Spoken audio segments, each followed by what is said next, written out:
નમસ્કાર વિદ્યાર્થી મિત્રો, આજની આપણી ચર્ચા છે કિર્ચોફના નિયમો.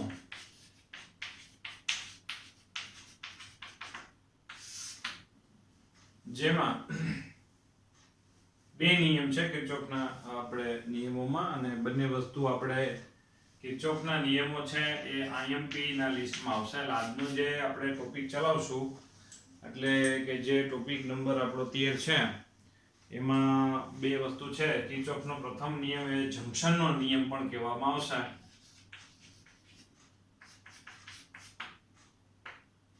જંક્શનનો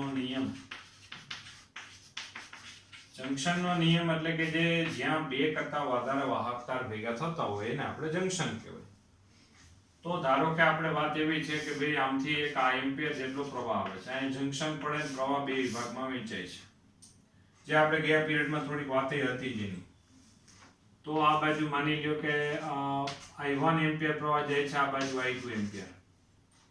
એટલે ઉદાહરણ તરીકે 10 એમ્પિયર આવે છે, માની લ્યો કે આ બાજુ અવરોધ વધારે છે, તો આ બાજુ 4 એમ્પિયર જાય છે, આ બાજુ 6 એમ્પિયર જાય છે પ્રવાહ.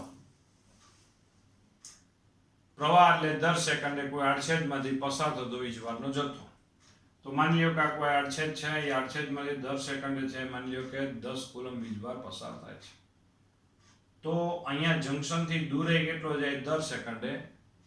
10 કુલમ જ દૂર જાય, કારણ કે જંક્શન તરફ દર સેકન્ડે કેટલો વીજભાર આવશે? 10 કુલમ આવશે. તો જંક્શનથી દૂર પણ કેટલો જશે દર સેકન્ડે? 10 કુલમ જ જાય. તો દર સેકન્ડે તરફ કેટલો આવે છે ભાઈ? Q જેટલો. અને દૂર કેટલો જાય છે ભાઈ વીજભાર? Q1 plus Q2 જેટલો t સમયની અંદર. તો Q બરાબર પ્રવાહ ગુણ્યા સમય લખી શકાય. વીજભાર બરાબર પ્રવાહ ગુણ્યા સમય લખી શકાય. t કોમન કાઢીને બે બાજુ ઉડી જાય તો I બરાબર I1 plus I2. તો I બરાબર I1 plus I2 થયું. તો એમાં આપણે માટે શું થયું કે ભાઈ જંક્શન તરફ ના જંક્શનથી દૂર, તો આપણે જંક્શન પાસે જંક્શન તરફ જેટલા વીજ પ્રવાહ આવતા હોય અને જંક્શનથી દૂર જેટલા વીજ પ્રવાહ આવતા હોય એ બધાનો સરવાળો સમાન રહે છે. એટલે કે ભાઈ ધારો કે આવી રીતે ઉદાહરણ તરીકે વિચાર કરી શકાય. એની પહેલા આપણે એક બાબત કહી દઈએ કે આ જે કિર્ચોફનો પ્રથમ નિયમ એટલે જંક્શન પાસેનો નિયમ છે, યાદ નિયમ થયો કે જંક્શન તરફ આવતા પ્રવાહોનો સરવાળો અને જંક્શનથી દૂર જતા પ્રવાહોનો સરવાળો સમાન હોય છે. ટૂંકમાં જેટલું જંક્શન તરફ આવે એટલું જંક્શનથી દૂર જાય. તો જંક્શનનો એટલે કે કિર્ચોફનો પ્રથમ નિયમ છે વીજભાર સંરક્ષણ ઉપર આધારિત છે. એના ઉપર આધારિત વીજભાર સંરક્ષણ ઉપર આધારિત જે આપણે કહી શકાય બાબત છે વીજભાર સંરક્ષણ. આ વીજભાર સંરક્ષણ ઉપર આધારિત આપણે એ વાત છે ભાઈ, બરાબર. તો કિર્ચોફનો પ્રથમ નિયમ એ વીજભાર સંરક્ષણ ઉપર આધારિત ચર્ચા થાય છે. જેટલો પ્રવાહ જંક્શન તરફ આવે છે એટલો જ પ્રવાહ જંક્શનથી દૂર જાય છે, બરાબર. તો જેટલો પ્રવાહ જંક્શન તરફ એટલો જ પ્રવાહ જંક્શનથી દૂર જશે. ખાસ બાબત છે, જોવું જોઈએ. તો અહીંયા I બરાબર I1 plus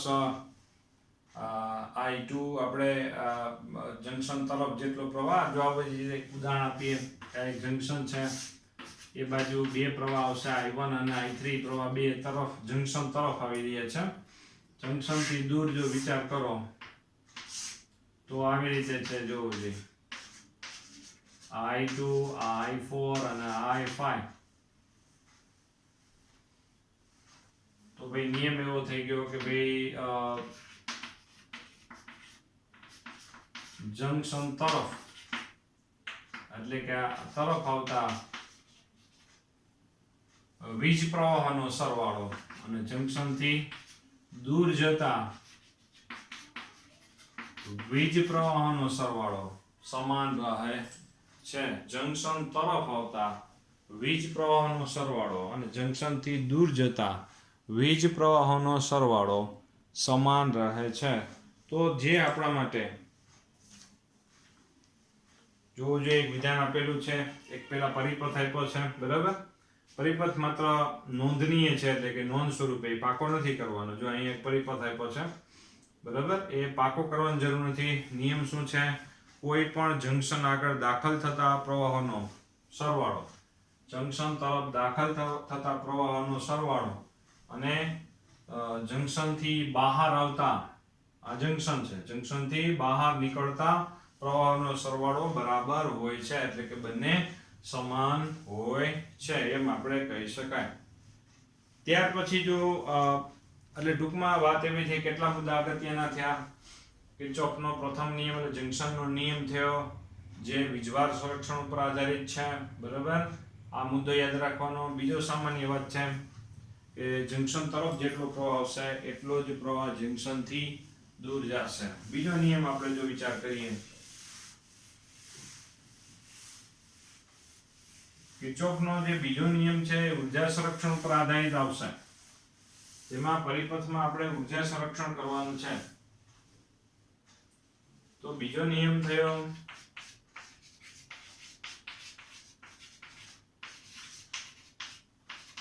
જે આપણે ઉર્જા સંરક્ષણ ઉપર આધારિત ચર્ચા થશે, જેમાં આપણે ઉર્જા સંરક્ષણ કરવાનું છે. ધારો કે એક ઉદાહરણ આપું છું. એક અવરોધ છે, એક આ બેટરી છે, જો એક અવરોધ ને એક બેટરી. કારણ કે અત્યારે આપણો જે પરિપથ છે એમાં અવરોધ અને બેટરી બે જ વસ્તુ છે. બેટરી ઉર્જા આપે ને અવરોધ ઉર્જા ખર્ચે, એટલે બે જ માણસો છે અત્યારે લિસ્ટમાં, એક આપવાળો, બીજો ખર્ચવાળો. અત્યારે ચેપ્ટર નંબર 3 વીજ પ્રવાહના ચેપ્ટરમાં અવરોધ અને બેટરી આ જ આપણા કોર્સમાં છે અત્યારે, બરાબર. તો એક ઉર્જા આપવાવાળો ભાઈ છે, એક ખર્ચવાળો માણસ, બરાબર. માની લ્યો કે અહીંયા છે બેટરીના ઋણ છેડે ધારો કે 0 વોલ્ટ સ્થિતિમાન છે. ધારો કે આ બેટરી 10 વોલ્ટની છે, તો અહીંયા છે આપણા માટે 10 વોલ્ટ સ્થિતિમાન આવશે. જુઓ,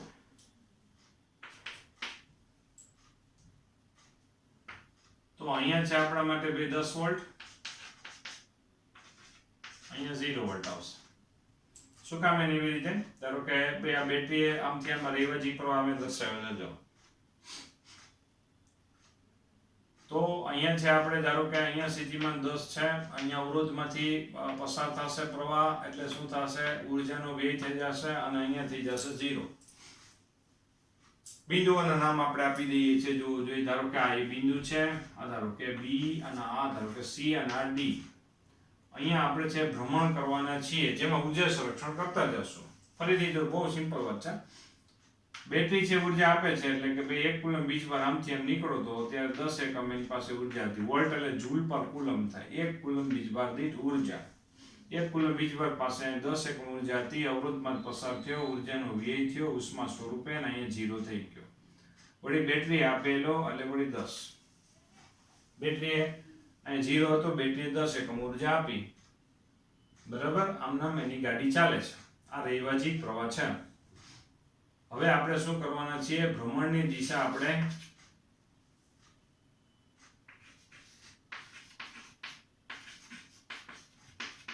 ભ્રમણની દિશા પ્રવાહની દિશામાં હોય ને આપણે ચક્કર લગાવી દઈએ. જો એક આમ આ જે ચક્કર A થી B થી C થી D થી એ પાથ ઉપર, જેમાં ઉર્જા સંરક્ષણ કરવાનું, એનું 1 કુલમ વીજભાર દીઠનું, બરાબર. તો અહીંયા ભાઈ કેટલા રૂપિયા હતા? 10. બહુ સાદો હિસાબ લખીએ છીએ. જો અહીં 10 હતા, આમ થઈ ગયા, એટલે પછી 0 નહીં લખવાના. એકાઉન્ટિંગમાં શું આવે? -10 આવે, બરાબર. પછી પાછા આમથી આમ આવ્યા, એટલે આને પછી 10 શું કર્યા? આપ્યા. પાછા અહીંયા વધ્યા કેટલા? 10. તો ટૂંકમાં આને આ 10 જો જે 2 વાર આવ્યા, એક અહીંથી આમ આ બંધ પરિપથ થયો, એટલે એને લૂપ પણ કહેવાય. બંધ પરિપથને શું કહેવાય? લૂપ, બરાબર. કિર્ચોફનો બીજો નિયમ લૂપ ઉપર લાગુ પાડવાનો. જ્યાંથી સ્ટાર્ટ થયા હોય ત્યાં પૂરું કરવાનું. એટલે જ્યાંથી સ્ટાર્ટ થયા ત્યાં આપણે એ બિંદુ હતું, તો એ બિંદુનું સ્થિતિમાન VA, બરાબર. એ બિંદુનું સ્થિતિમાન કેટલું થાય? VA. પછી આ 10 માઈનસ એના થયા હતા, ભાઈ એ બિંદુ પાસે સ્થિતિમાન હતું, બરાબર. પછી ત્યાંથી આમ આપણે ઉપડા એટલે અવરોધે ખર્ચી નાખ્યો. અવરોધે કેટલી ઉર્જા ખર્ચી? અવરોધના બે છેડા વચ્ચે વિદ્યુત સ્થિતિમાનના તફાવત જેટલી. સ્થિતિમાન એટલે 10 એકમ ઉર્જા હતી, અહીંયા સ્થિતિમાન 0 છે. સ્થિતિમાન એટલે 1 કુલમ વીજભાર દીઠ ઉર્જા. બરાબર. તો અહીંયા છે બે છેડા વચ્ચે વિદ્યુત સ્થિતિમાનનો તફાવત 10. વિદ્યુત સ્થિતિમાનનો તફાવત એટલે 1 કુલમ વીજભારને એક બિંદુએ બીજા બિંદુએ લઈ જવા માટે કરવું પડતું કાર્ય અથવા તો વ્યય થતી ઉર્જા. તો અહીંયા V જેટલો. તો અવરોધના બે છેડા વચ્ચે PD એટલે V બરાબર શું લખી શકાય? આ યાદ લખાય. બેટરીના આંતરિક અવરોધનો અત્યારે વિચાર નથી કરતા એટલે અહીંયા આવશે ભાઈ એના ટર્મિનલ વોલ્ટેજ. આ બેટરીએ 10 એકમ, જોજો ફરીથી અહીંયા 10 હતા, 10 ગયા અને 10 મળ્યા એટલે બેટરી આપ્યા. બેટરીએ કેટલા આપ્યા હોય? એના ટર્મિનલ વોલ્ટેજ જેટલા આપ્યા હોય. અથવા આંતરિક અવરોધ અવગણો તો અહીંયા EMF જેટલા આપ્યા હોય. V બરાબર એપ્સિલોન માઇનસ IR. યાદ છે આપણે બેટરી માટે. તો થયું શું હકીકતમાં? Minus V cancel. તો જ્યાંથી સ્ટાર્ટ થતા ત્યાં પાછા આવીએ. બરાબર. આવી રીતે પદ થઈ. આ V કેન્સલ બે બાજુ. હવે આમાં બે વસ્તુ આને જ છે, ખાલી આપણે છે ચેન્જીસ શું કરવાના છે જોજો. જો હું લખું છું એ ટેક્સ્ટ બુકમાં નથી આપતા, ટેક્સ્ટ બુકમાં સીધા છે એની ભાઈ વર્ણન જ કરી નાખેલું છે. જો ભાઈ આ પ્રવાહની દિશા અહીંયા છે આપણા માટે આ A બિંદુ, આ B, આ C અને આ D. એની જ વસ્તુ ફરીથી આપણે લખીએ છીએ. આ બેટરી છે, અહીંયા છે ભાઈ 10 એકમ ઉર્જા હતી, ભાઈ જે સ્થિતિમાન છે આપણું. બરોબર. અહીંયા અવરોધમાંથી ભાઈ વીજભાર પસાર થયો તો એની ઉર્જા ખર્ચાઈ ગઈ. 0 વોલ્ટ સ્થિતિમાન થઈ ગયું ધારો કે. અહીંયા પાછું 0 વોલ્ટ સ્થિતિમાન, બેટરીના ઋણ છેડા પાસે બેટરીએ પાછી 10 એકમ ઉર્જા આપી. વળી અહીંયા 1 કુલમ વીજભાર પાસે કેટલી ઉર્જા થઈ ગઈ? 10. 1 કુલમ વીજભાર દીઠ ઉર્જા એટલે સ્થિતિમાન. બેટરીના ધન છેડા પાસે સ્થિતિમાન 10, જે આ બિંદુ પાસે પણ 10. એવું આપણે એક ઉદાહરણ આપેલું છે. તો હવે અત્યારે આપણે છે સ્થિતિમાનની ચર્ચા કરતા કરતા આપણે પ્રવાહની દિશામાં ભ્રમણ કર્યું હતું. હવે ભ્રમણ આપણે પ્રવાહની વિરુદ્ધ દિશામાં કરવાના.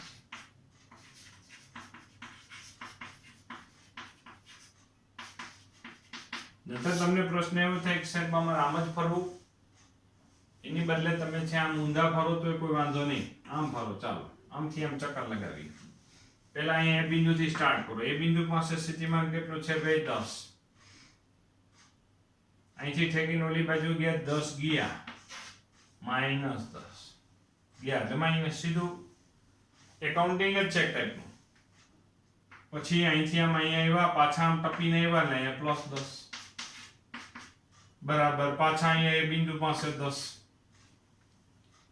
આ 10 એટલે કે એ બિંદુ પાસેનું સ્થિતિમાન હતું. આ માઇનસ ક્યારે થતા? આમથી આમ છે, બેટરીને ઠેકીને ઓલી બાજુ ગયા હતા એટલે માઇનસ બેટરીના ટર્મિનલ વોલ્ટેજ. અહીંયા પ્લસ ક્યારે થતા? અહીંયા 0 હતા અને પછી અહીંયા 10 ક્યારે થયા? જ્યારે અવરોધને ઠેકીને ગયા ત્યારે. એટલે અવરોધના બે છેડા વચ્ચે વિદ્યુત સ્થિતિમાનનો તફાવત. બંને બાજુ V કેન્સલ થઈ જશે એટલે -V + IR બરાબર 0 આવશે. આ બેનો મતલબ રિઝલ્ટ એક જ સરખું આવ્યું, એમાં કાંઈ ફેર નથી. અહીંયા બેઝિક સરવાળો 0 અને y બેઝિક સરવાળો 0. તો હવે કિર્ચોફનો બીજો નિયમનું વિધાન લખી નખાય. કોઈ બંધ પરિપથમાં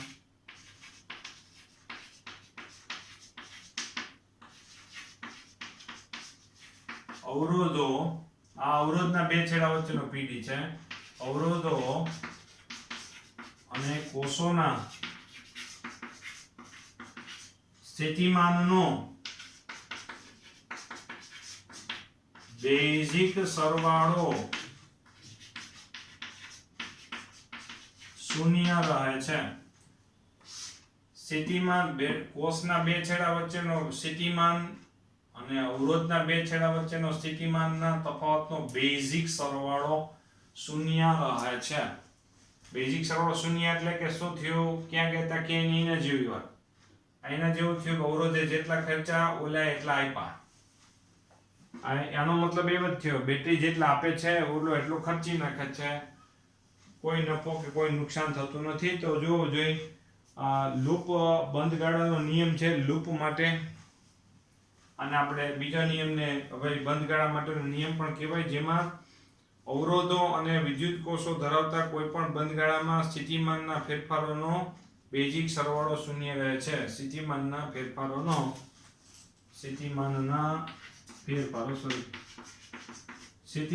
ફેરફારનો બેઝિક સરવાળો શૂન્ય રહે છે.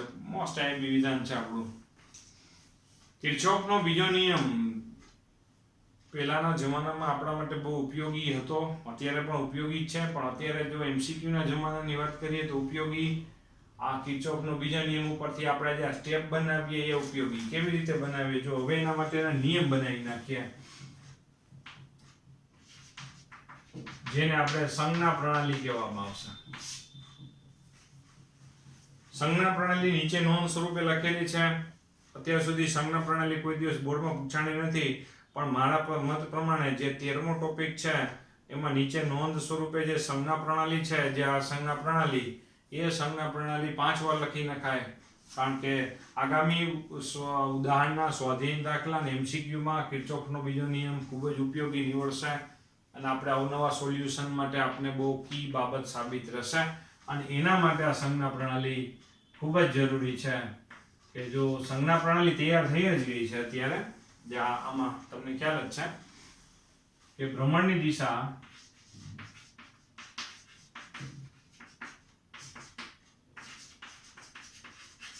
પ્રવાહની દિશામાં હોય,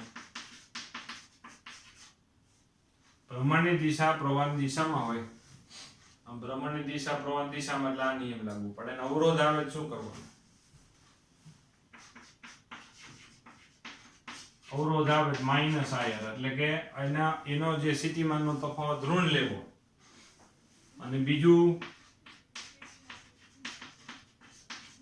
બેટરીના, અહીંયા આપણે શું કહ્યું હતું, બેટરીના ઋણથી ધન ધ્રુવ તરફ ગયા હતા, ઋણથી ધન ધ્રુવ તરફ, તો શું કરવાનું? પ્લસ v, એટલે એના બે છેડા વચ્ચેનો pd પ્લસ લઈ લેવો. જો અહીંયા લખ્યું એ જ આપણે કહ્યું. ભ્રમણની દિશા આપણે પ્રવાહની દિશામાં જતી અને અવરોધ આવ્યો તો માઇનસ આયર કર્યું. પછી બેટરીના ઋણ છેડાથી ધન છેડા તરફ ગયા તો આપણે શું મળ્યું? Plus v. બીજી વાત હાલો, ભ્રમણની દિશા પ્રવાહની વિરુદ્ધ દિશામાં હોય, ભ્રમણની દિશા પ્રવાહની વિરુદ્ધ દિશામાં હોય અને અવરોધ આવે રસ્તામાં. આ ભ્રમણની દિશા જો ભાઈ પ્રવાહમાં હતો અને આપણે ચક્કર માર્યું આમ પ્રવાહની વિરુદ્ધ દિશામાં, અને અવરોધ આવે તો તમે શું કરવાનું? પ્લસ આયર. તો ત્યાં લખી નાખવાનું પ્લસ આયર. જો આ પ્લસ આયર. અને બીજું બેટરીના ધન થી ઋણ ધ્રુવ તરફ જાઓ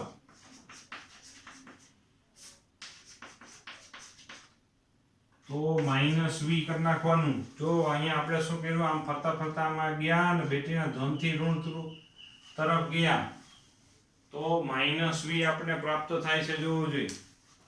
આ સંજ્ઞા પ્રણાલી નીચે લખેલી છે, જે ખૂબ જ ઉપયોગી છે આપણા માટે, બરાબર, જે મોસ્ટ આઈએમપી બાબત રહેશે.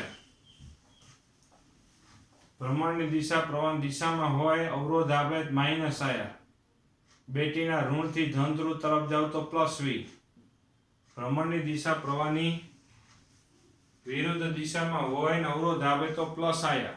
આવી રીતે આપણે વિચાર કરી શકાય.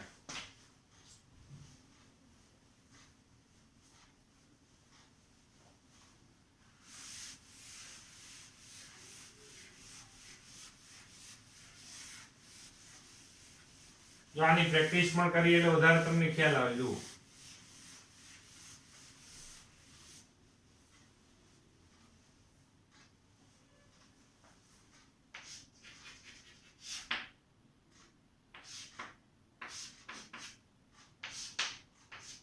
ધારો કે બે આપણે વિદ્યુત કોષ અહીંયા રાખી દીધા છે. ચાલો,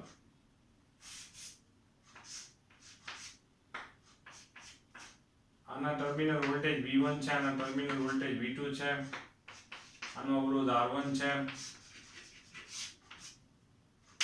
આનો અવરોધ R2 છે. જો અને આમાં V2 માની લો કે ગ્રેટર ધેન V1 છે, એટલે આ મોટી બેટરી છે, મોટી બેટરીના કારણે પ્રવાહ હોય એ દિશામાં પ્રવાહ હોય, બરાબર. હવે આમાં અહીંથી તમે વિચાર કરો, હાલો ભાઈ તમારે શું કરવું છે. પહેલા ભાઈ માની લો કે તમારે પ્રવાહની દિશામાં ભ્રમણ કરવું છે. તમારી રીતે ગમે એ બાબતમાં જવાબમાં કંઈ નહીં ફેરવે. હમણાં આપણે જોયું હતું, તમે ગમે એમ ચક્કર મારવાનું છો, જવાબમાં કોઈ ચેન્જીસ આવશે નહીં. અહીંથી આમ આપણે ચાલતા થઈ જઈએ જોવું જોઈએ. તો પેલા અહીંથી આમ ઉપડા એટલે અહીંયા શું આવશે,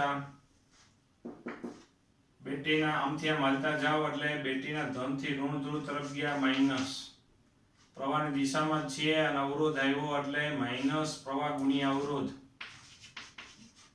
પાછા આમથી આમ ગયા ઋણથી ધન ધ્રુવ તરફ ગયા એટલે પ્લસ V2. પાછા આમથી આમ હાલ્યા જઈએ છે તો માઇનસ પ્રવાહ ગુણ્યા અવરોધ બરાબર 0. આ જો નિયમ પ્રમાણે વિચાર કરો, શું કર્યું આપણે, બંધ પરિપથ એટલે જેને લૂપ કહેવાય. લૂપમાં કોઈ પણ છે કોષના વિદ્યુત કોષનો PD અને અવરોધના વિદ્યુત સ્થિતિમાનના તફાવતનો બેઝિક સરવાળો. બેઝિક એટલે ધન હોય તો ધન લેવાનો, ઋણ હોય તો ઋણ લેવાનું, એને આપણે બેઝિક સરવાળો કહેવામાં આવે છે.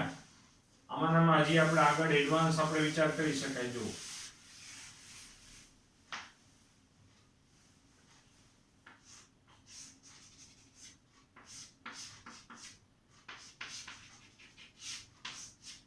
માની લો કે આ એક લૂપ છે, આમ મોટો એક પરિપથ છે, બરાબર. અહીંયા I2 જેટલો પ્રવાહ છે, અહીંયા I1 જેટલો છે પ્રવાહ, બરાબર. અહીંયા છે આપણા માટે ધારો કે I3 જેટલો પ્રવાહ છે. અહીંયા અવરોધ R3 છે, બરાબર. અહીંયા છે બેટરીના ટર્મિનલ વોલ્ટેજ માની લો V1 છે. આ બધાયમાં અલગ અલગ સુકામેલ પ્રવાહ છે. માની લો કે આમથી આમ પ્રવાહ આવે છે, અહીંથી આમ પ્રવાહ આવે છે, પ્રવાહ બે વિભાગમાં વહેંચાય છે. આમથી કંઈક પ્રવાહ આવતો હશે, આમ જતો હશે, એવી રીતે આપણે વિચાર કરીએ. આપણે એક બંધ લૂપમાં કિર્ચોફનો બીજો નિયમ લાગુ પાડીએ છીએ. હવે નક્કી તમારે એ કરવાનું થશે કે તમારે જે દિશામાં ફરવું એ છૂટશે. માની લો કે મને પસંદ આવ્યું કે આમથી આમ ફરવાનું છૂટ, આમથી આમ ફરવાનું છૂટ. A થી B થી C થી A પથ ઉપર, જોજો બરોબર. હું આ પથ ઉપર A થી B થી C થી A પથ ઉપર કિર્ચોફનો બીજો નિયમ લાગુ પાડતો ભ્રમણ કરું છું.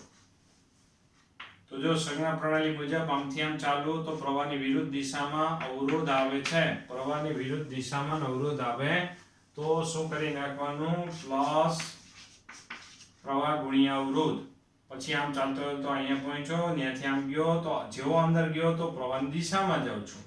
પ્રવાહની દિશામાં જાઉં છું તો શું આવશે, માઇનસ I3 R3. પછી ત્યાંથી અહીંયા પહોંચ્યા, ત્યાંથી આમ જઈએ તો શું આવશે, આપણે બેટરીના ઋણથી ધન ધ્રુવ તરફ જઈએ છીએ. બેટરીના ઋણથી ધન ધ્રુવ તરફ જઈએ, બેટરીના ઋણથી ધન ધ્રુવ તરફ જઈએ તો આવશે પ્લસ V બરાબર 0. અવરોધો અને કોષોના વિદ્યુત સ્થિતિમાનના તફાવતનો બેઝિક સરવાળો શૂન્ય રહે છે. આવી રીતે લખી નાખો. જો એમાં તમને અમુક પ્રવાહ અને અમુક અવરોધ આપ્યા હોય, PD મળી જાય. PD બેટરીનો EMF આપ્યા હોય, વોલ્ટેજ આપ્યા હોય, કોઈ પ્રવાહ આપ્યો હોય તો બીજા અવરોધના મૂલ્ય, અજ્ઞાતના મૂલ્ય પણ મળી જાય. આવી રીતે કામ આવશે.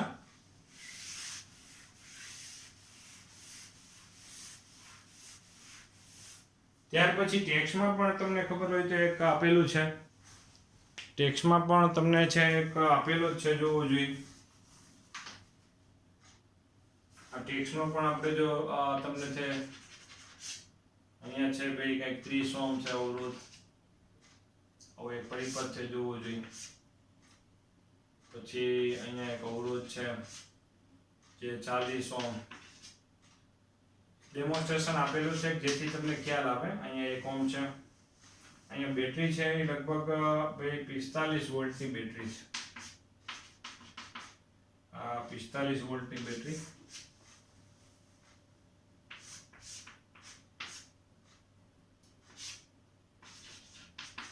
અહીંયા 80 વોલ્ટની બેટરી. અહીંયા 1 ઓહ્મ અવરોધ.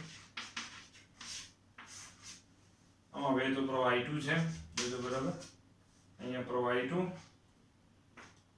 અહીંયા પ્રવાહ I3 I3, પછી આ બાજુ જે જતો પ્રવાહ છે એ I1 છે અને આ બાજુ જે પ્રવાહ I2. ટૂંકમાં છે પ્રવાહ જો અહીંથી I3 એમ્પિયર પ્રવાહ છે જે અહીંથી આ બે વિભાગમાં વહેંચાય I1 અને આમથી I2. રેડી? આવી રીતનું એક છે ચિત્ર છે જેમાં તમને ખબર હોય તો હવે જો એમાં બે જુદી જુદી લૂપમાં કિર્ચોફનો બીજો નિયમ લાગુ પાડેલો છે જેમાં તમે જોવો જોઈએ આ બિંદુ છે A થી અહીંયા છે બિંદુ છે જોવો જોઈએ આ A બિંદુ છે પછી અહીંયા છે આપણે આ H બિંદુ છે આ H A થી H થી આ D પછી અહીંયા C બિંદુ છે ને અહીંયા B છે અહીંયા G બિંદુ છે બરાબર. હવે જોવો જોઈએ અહીંયા છે આપણે પહેલી વસ્તુ A થી H થી C થી B થી એ પાથ ઉપર એટલે A થી H થી D થી આમ B થી આ પાથ ઉપર કિર્ચોફનો બીજો નિયમ. જો અહીંથી ઉપડીએ છીએ પહેલા આમથી આમ ભ્રમણ કરવાનું છે આપણે આમથી આમ ભ્રમણ કરીએ છીએ આ ભ્રમણ કરીએ છીએ એમાં પ્રવાહની દિશામાં આપણે ભ્રમણ કરીએ છીએ અને પહેલા કોણ આવ્યો અવરોધ આવ્યો. ભ્રમણ કરતા કરતા જે પહેલા આવે એનું લખવાનું. તો અવરોધ આવ્યો તો અને પાછા પ્રવાહની દિશામાં છીએ પ્રવાહની દિશામાં આપણે ભ્રમણ કરતા હોય ને અવરોધ આવે એટલે માઈનસ આયા અવરોધનું મૂલ્ય આપેલું છે -30 આવ્યા. ત્યાંથી આમ આવશું આમથી આમ આવ્યા બેટરીના ઋણથી ધન ધ્રુવ તરફ આવ્યા તો +45. પછી આગળ વધીએ તો પ્રવાહની દિશામાં જ ભ્રમણ કરીએ છીએ જોજો ખાસ અને અવરોધ આવશે એટલે આ શું છે પ્રવાહ ગુણ્યા અવરોધ. અહીંયા પ્રવાહ શું છે I3 છે પાછા પ્રવાહની દિશામાં જ છીએ એટલે પાછું પ્રવાહ ગુણ્યા અવરોધ બરાબર. જો આવી રીતે એક સમીકરણ છે જેમાં આ I3 + 40 I3 એટલે -41 I3 આવી રીતે લખેલું હશે -41 I3. રેડી? ત્યાર પછી જો આવી રીતે તમે પ્રેક્ટિસ કરી શકો. આ ટેક્સ્ટની પણ છે. જો તમને એમ પૂછ્યું હોય બોર્ડમાં કે ઉદાહરણ સહિત કિર્ચોફનો પ્રથમ અને બીજો નિયમ લખો તો આ પરિપથની જગ્યાએ ગમે એક પરિપથ જે મેં કેમ એમને લખતો હતો એવી રીતે પરિપથ તમે લખી શકો અને સાથે એક ડેમોન્સ્ટ્રેશન પણ આપી દેવાનું એટલે ઉદાહરણ સહિત તમે શું કર્યું કહેવાય કિર્ચોફનો પ્રથમ અને બીજો નિયમ સમજાયો હોય એમ તમે કહી શકો. ખાલી કિર્ચોફનો પ્રથમ નિયમ અને બીજો નિયમ લખો એમ કે તો માત્ર તમારે જે એના ઇન્વર્ટેડ કોમામાં કરેલા જે નિયમો છે એ જ બેના નિયમ લખી નાખવા અને કામ થઈ જાય પૂરું. બરાબર? આટલું ખાસ યાદ રાખજો. આ સંજ્ઞા પ્રણાલી બરોબર મગજમાં હોવી જરૂરી છે. આગામી છે આપણા ઝૂમના લેક્ચરોમાં પણ આપણે છે કિર્ચોફના બીજા નિયમની સંજ્ઞા પ્રણાલી દરેકને પૂછીશું. બરાબર? તો આ કિર્ચોફના બીજા નિયમ પર આધારિત આપણી પાસે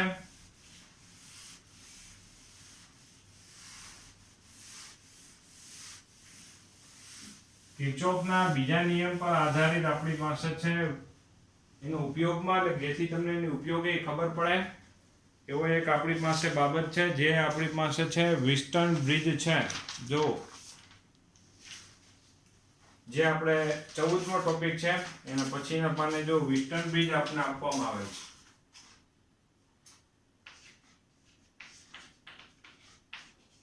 વિસ્ટર્ન બ્રિજ એટલે પુલ જેવી વાત છે. 14મો ટોપિક આપણો વિસ્ટર્ન બ્રિજ જેમાં જો જે આવી રીતે તમને એક આ પરિપથ આપ્યો છે.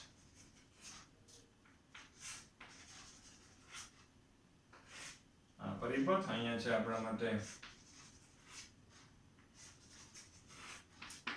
આવી રીતનો ભાઈ અવરોધ એક R2 છે અહીંયા એક અવરોધ R4 છે અહીંયા એક અવરોધ R1 છે અહીંયા એક અવરોધ R3 છે અને આ બધી બેટરી આપણી અહીં બેટરીની સંખ્યા આવી રીતે એટલે મોટા વોલ્ટેજની બેટરી એટલે આવી રીતે. બરાબર?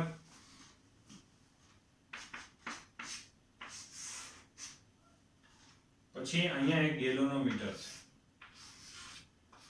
G વડે દર્શાવ્યું. ગેલોનોમીટર એટલે કે એવું ઉપકરણ જેનો અવરોધ કંઈક હોય છે મૂલ્ય અવરોધ છે જેમાં પ્રવાહ પસાર થાય ને એટલે એમાં એક સૂક્ષ્મ આવર્તન અનુભવાય એટલે મિલિએમ્પિયરના ક્રમનો સૂક્ષ્મ પ્રવાહ પસાર થાય ને તો એમાં જરા કંઈ કાંટો આમ હલે એટલે આપણે ખબર પડે કે ત્યાંથી પ્રવાહ પસાર થાય છે.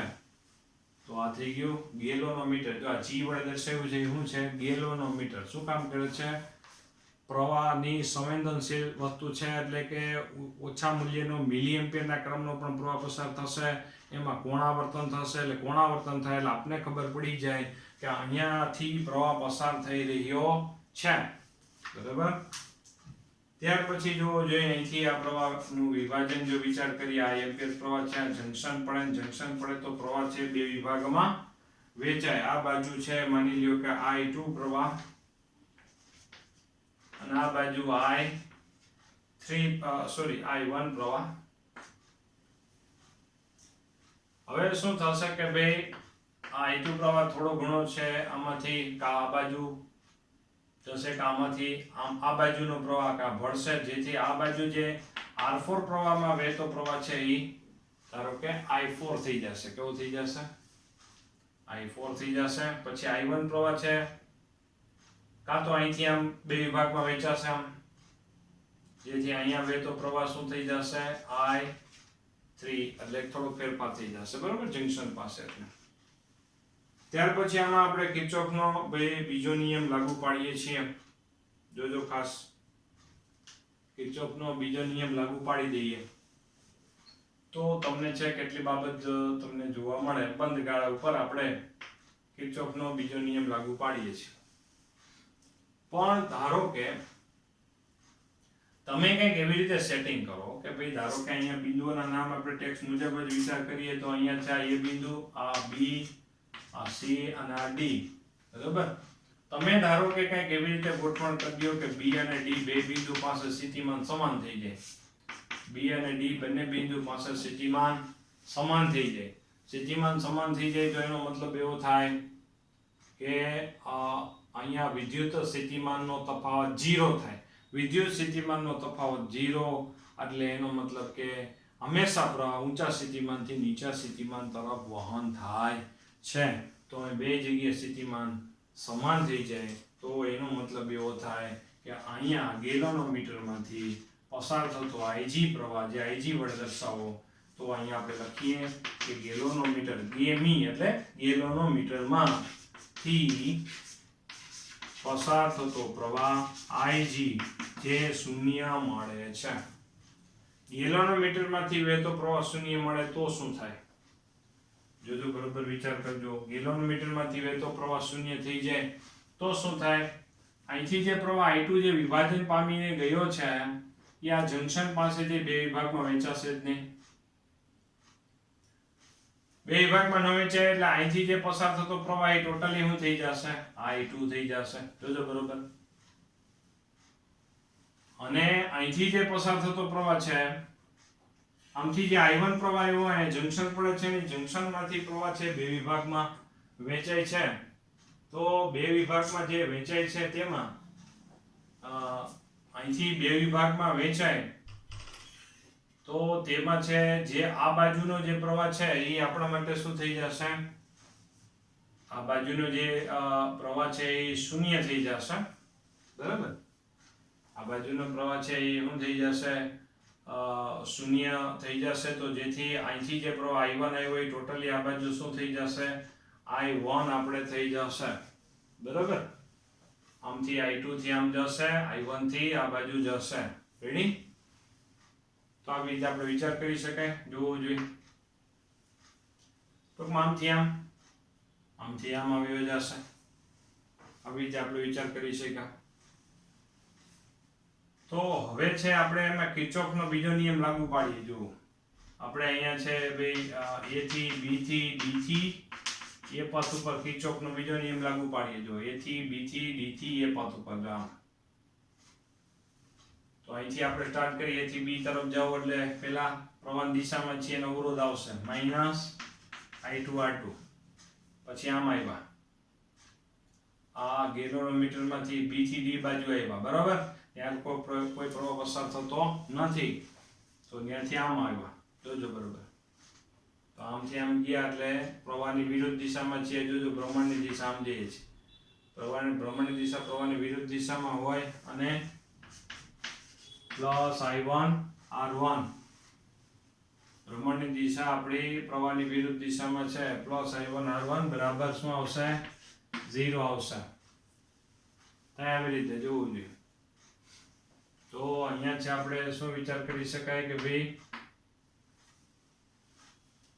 ત્યાર પછી બીજો જોવો જોઈએ આપણી પાસે રસ્તો તેમાં B થી C થી D થી A પાછો B ઉપર આ B થી C થી D થી A પથ ઉપર કિર્ચોફનો બીજો નિયમ લાગુ પાડી દો જુઓ આમથી આમ ચાલો એટલે શું આવશે માઈનસ I2R4 તો આમથી આમ આપણે જઈએ પ્રવાહની દિશામાં છીએ અને અવરોધ આવશે માઈનસ I2R4 C થી D તરફ જઈએ અને પ્રવાહની વિરુદ્ધ દિશામાં છીએ એટલે પ્લસ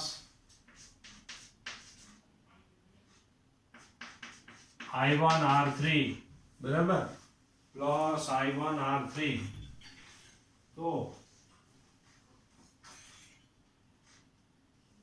સ્પ્રેથી બધું સેનિટાઈઝ કરવાનું સ્પ્રેથી ત્યાં જે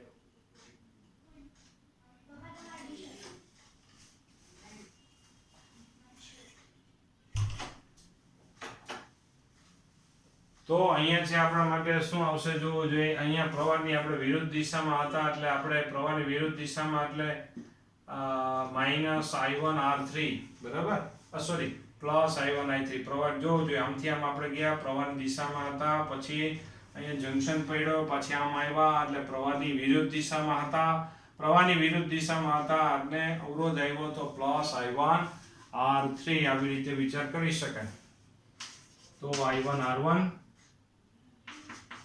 બરાબર I2 R2 આવી રીતે છે બરાબર અને અહીંયા આપણે લખી શકાય I1 R3 બરાબર I2 R4 આવી રીતે લખી શકાય આ બેનો ગુણોત્તર લઈ લ્યો આ બે સમીકરણનો આપણે ગુણોત્તર લઈ લ્યો તો I1 ઉડી જશે I1 R1 ના છેદમાં I1 R3 બરાબર I2 R2 ના છેદમાં I2 R4 તો I1 કેન્સલ થઈ ગયા I2 કેન્સલ થઈ ગયા R1 ના છેદમાં R3 બરાબર R2 ના છેદમાં R4 હવે એક સમીકરણ મળી જાય જોવું જોઈએ તો આ સમીકરણનો મતલબ શું થયો જોવું જોઈએ R2 અને R4 આ બેનો ગુણોત્તર અને R1 અને R3 આ બેનો ગુણોત્તર જો તો આ બેનો ગુણોત્તર ને આ બેનો ગુણોત્તર જો સમાન હોય અવરોધોની ગોઠવણમાં તો વચ્ચે જે મેં ગ્રીન કલરથી દર્શાવ્યું છે એને આપણે બ્રિજ કહેશું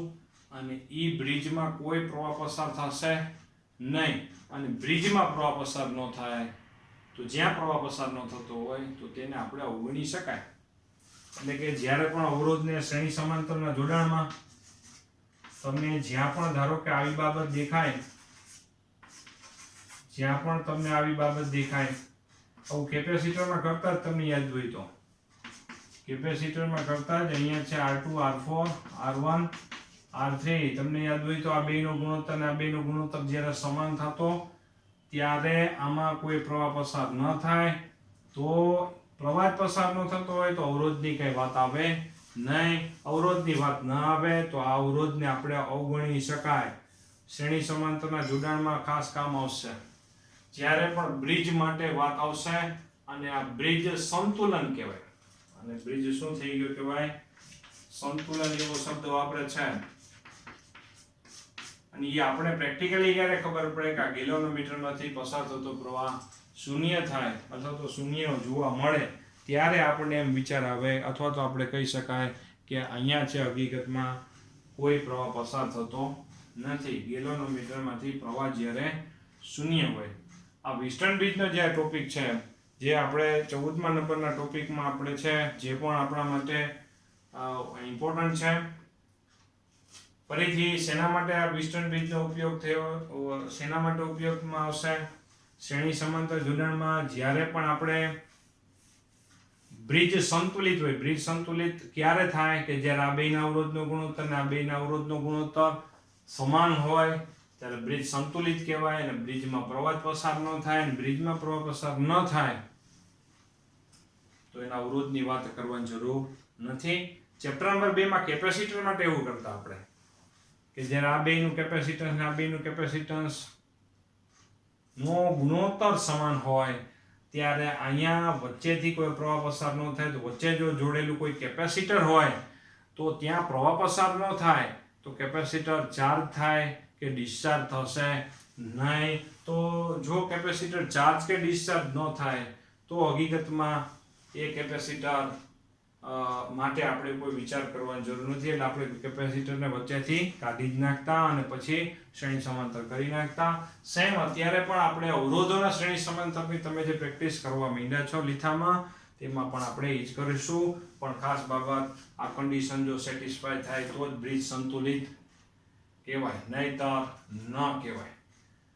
આના પછી આગળ આપણે જે ટોપિક છે 15મો ટોપિક, જેમાં આપણે બ્રિજ પ્રેક્ટિકલી કેવી રીતે ઉપયોગમાં આવશે તેની આપણે ચર્ચા કરવાની રહેશે. અહીંયા સુધી આપણી વાત રાખીએ છીએ.